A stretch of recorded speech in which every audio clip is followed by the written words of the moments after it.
So you've started using Xero and you are wondering if you are getting the most out of it. I get it. When I first started with Xero, I spent months figuring things out. Even though I'm a qualified accountant, you still take time to learn the nuances of a piece of software. And there are certain things that I know now that I wish someone had told me at the beginning. So in this video, I am going to share with you 10 Xero tips that I wish I knew from the start. Or another way to look at it, these are 10 tips that I think anyone starting out in Xero should know. They are simple things that can save you hours, stop costly mistakes, and help you actually feel in control of your numbers. Hi, I am Ray Armand, a chartered accountant and founder of Route to Growth Accounting and Advisory. I have helped hundreds of UK business owners turn financial chaos into clarity using Xero. And in today's video, I'm pulling back the curtain to show you the little features and habits that make a massive difference. So if you're using Xero but feel unsure, then stick around because I'm now going to jump into Xero and I'm going to show you how to use it effectively, how to understand the system and get it working for you instead of against you. So let's go to Xero and I'll start with tip number 1. So here we are in Xero, and tip number 1, or for tip number 1, we are going to jump into the bank reconciliation screen. So my first tip for you is on this bank reconciliation screen, you will see this discuss tab. So my suggestion to you, if there's more than one person who needs to come into Xero and provide paperwork or see what's happening, this discuss tab is your friend. It's where you can leave little notes. I always recommend putting your initials and the date, and then putting your comment of can't find the paperwork, whatever your comment is, and hit save. That then means that anyone who comes to this bank rec screen can see what is holding up that item. Why has it not yet been reconciled? Oh, there's a note there. Okay, and you can also, if you've put a whole lot of discuss comments here, you can pull a report that will list every item that's not yet reconciled with that question that you've put, and then send that off to team members. So that discuss tab really is your friend. Now, one little aside tip still under tip number 1 for your bank reconciliation is do not leave your bank reconciling to month end. It is so much more efficient to do your bank reconciliation at least once a week, okay, because it ensures that your numbers are accurate and it saves you hours and hours in the long term. It's kind of like brushing your teeth. Small and regular beats a once a month panic, okay? So little and often here is the best way to approach your bank reconciliation, because also if you're only reconciling your bank once a month, there's a few other features in Xero that simply will not work. So keeping on top of your bank reconciliation is pivotal to Xero working, to all the features working in Xero. So sticking with your bank account, my tip number 2 is to set up bank rules. So if you pay the same suppliers or get the same income regularly, then setting up bank rules can be really useful. So this is really good for things like bank fees, insurance payments, etc. You do need to be careful though. If you are a VAT registered business, you should be attaching paperwork to every transaction. That's best practice. And so bank rules will mean that there's not paperwork attached to each of those transactions. So use them with caution, but they can help you when used in the right circumstance. So from any bank here, you just go manage account and there are your bank rules, which you can set up and use. The next tip I want to share with you, tip number 3 for using Xero, is tracking categories. So what you need to do is under the accounting menu here, you will go to, they moved to the accounting settings, I think it is. They moved the menus around a little bit. Yes. So I came here, I went to accounting settings, and here you will find tracking categories. Now, tracking categories are a game changer because what they allow you to do is to split your income or costs by project or location or department or staff member. So instead of just numbers, getting an overall kind of report on your profit and loss or balance sheet for your business as a whole, you can get insights into different parts of your business. So you can see which, I don't know, product line or service line is making the most profit, which staff member is being the most efficient, which location or department is being the most efficient. So it really allows you to slice and dice your information so that you can drill down into specific areas of your business. And you're not going to be able to do that with your reports unless your bookkeeping is set up and run from the get-go with these tracking categories. So that's why I put it in my top 10 tips for things to keep in mind right from the beginning when you start using Xero. Now, tip number 4 is to customize your dashboard.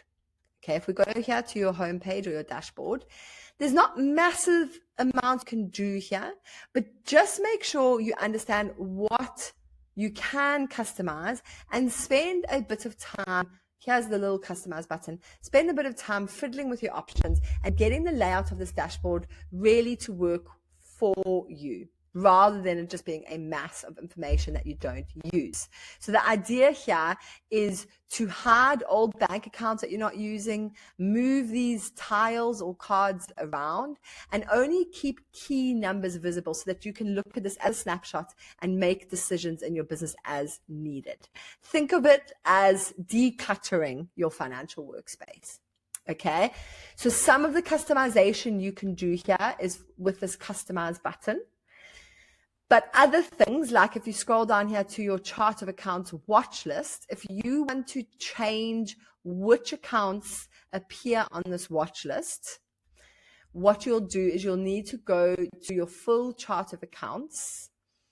And I can show you quickly, actually, I wasn't going to go into this detail, but if we go to the full chart of accounts here, this is every single account code you have in Xero.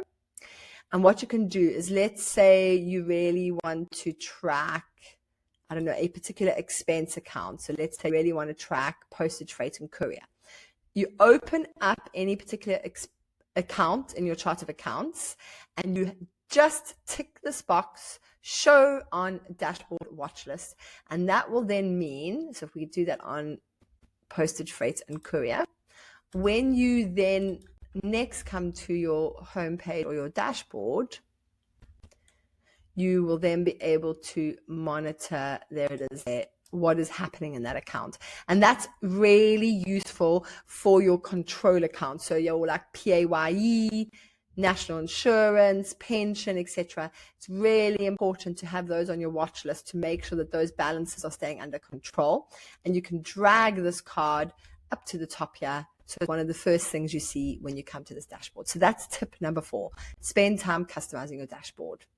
And it goes without saying, at the same time, you should spend time customizing your chart of accounts to the needs of your business. Tip number 5 is use repeating invoices and bills.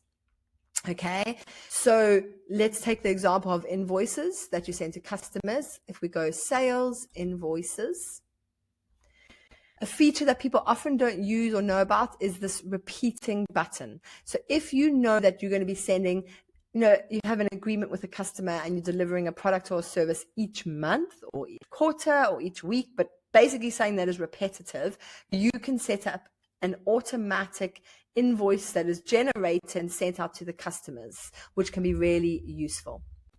So that is my tip number 5, and you can do the same with your supplier bills. And it's great for those, like I said, those retainer clients on the customer side, and on the supplier side, it's really great for things like rent or insurance or software subscriptions. Okay, that one tip can save you quite a bit of time over the months and over the year. So that's tip number 5. Tip number 6, I've already touched on this lightly, but is to attach documents to transactions. So to get the full benefit of using a cloud-based accounting or software package like this, you really need to be attaching your paperwork to each transaction. Okay. And when I talk about the full benefit, I'm comparing it to a spreadsheet. A lot of people start their business and they record their bookkeeping on a spreadsheet. When you come to a bookkeeping or accounting software like Xero, you can create the transactions and then you can attach the paperwork. So I've gone here into a bill. Every single transaction has the option for you to attach paperwork to that.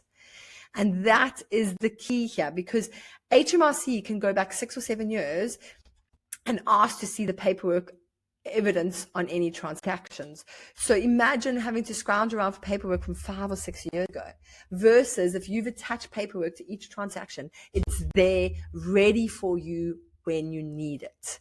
So stop storing paper receipts or folders of PDFs on computer. And what you rather need to do is upload or snap a picture of each receipt or invoice and attach it directly to every Xero transaction. HMRC loves digital records, and it keeps your audit trail tidy and honestly just stress-free. So that's tip number 6. Tip number 7 is to learn the Find and Recode tool. This is a very powerful tool in Xero. You access it by going to your accounting menu, and here it is, Find and Recode.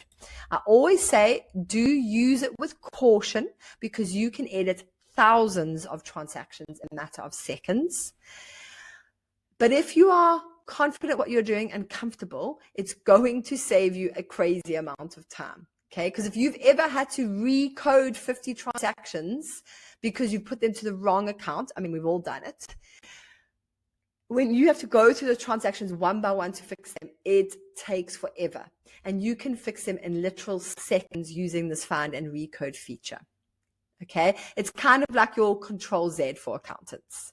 So if you are confident with your bookkeeping, then make sure you know about this feature and use it to your benefit. It's going to save you so much time. Tip number 8 is to schedule your VAT return review. Now, this is not technically 100% a Xero tip, but I think it's an important one to include to stop your bookkeeping being so reactive and rather be prepared and be in a position of power. So don't wait for your accountant to remind you that your bookkeeping needs to be done so that you can do your VAT return. What you need to do is add a calendar reminder that repeats every month if you've got on monthly VAT returns, or every quarter if you are on quarterly VAT returns. So put a repeating calendar reminder 2 or 3 weeks before the filing deadline, okay, because no one wants to be rushing around and all stressed at the deadline each quarter or each month.